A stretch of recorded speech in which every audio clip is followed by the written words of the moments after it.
Bangladesh labour party সংস্কার চায়, কিন্তু সর্বপ্রথম সংস্কার করতে হবে যোগ্য এবং অভিজ্ঞদের নিয়ে একটি অন্তর্বর্তীকালীন সরকার গঠন করতে হবে।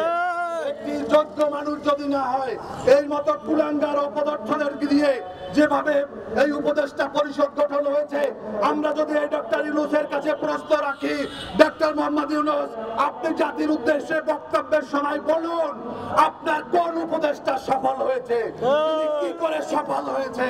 আমরা দেখেছি আইন উপদেষ্টার বিরুদ্ধে শত শত অভিযোগ, আমরা দেখেছি পরিবেশ উপদেষ্টা তাদের বিরুদ্ধে অভিযোগ। আজকে আমাদের আইন শৃঙ্খলার চরম অবনতি, গ্রাম অঞ্চলে দেখবেন চুরি ডাকাতি থেকে শুরু করে ছিনতাই, দখলবাজি, চাঁদাবাজি, আজকে যেন এটা একটা জাতীয় একটা ইস্যুতে পরিণত হয়েছে। এর জন্য দায়ী হচ্ছে আইন শৃঙ্খলা বাহিনী এবং স্বরাষ্ট্রমন্ত্রী। এই সরকারের কোন উপদেষ্টার কোন অভিজ্ঞতা না থাকার কারণে আজকে আমাদের পদে পদে সমস্যা সৃষ্টি হয়েছে। তাই ডক্টর ইউনূসকে নিতে হবে, কারণ এই টিম লিডার হচ্ছে ডক্টর মোহাম্মদ ইউনূস। বন্ধুরা আমার, আমরা এই স্বাস্থ্য উপদেষ্টার পদত্যাগের দাবিতে আজকে আমি হাতে হাতে ডক্টর মোহাম্মদ ইউনূসের কাছে একটি স্মারকলিপি দেব এবং তার সাথে আজকে আমার সাথে বৈঠক আছে।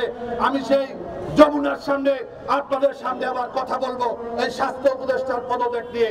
আমরা তাকে পদত্যাগ করতে বাধ্য করব, কারণ জুলাই আন্দোলনে যে সমস্ত ভাইরা শহীদ হয়েছে তার একটি সঠিক তালিকা এখন পর্যন্ত এই স্বাস্থ্য মন্ত্রণালয় দিতে পারেনি। আমরা দেখেছি আজকে 11 মাস 1 বছর হয়ে চলছে, এখন পর্যন্ত জুলাইয়ে যারা আহত হয়েছে তাদের এখন পর্যন্ত চিকিৎসা সুচিকিৎসা হয়নি। আমরা দেখেছি তাদেরকে পুনর্বাসনের ব্যবস্থা করা হয়নি।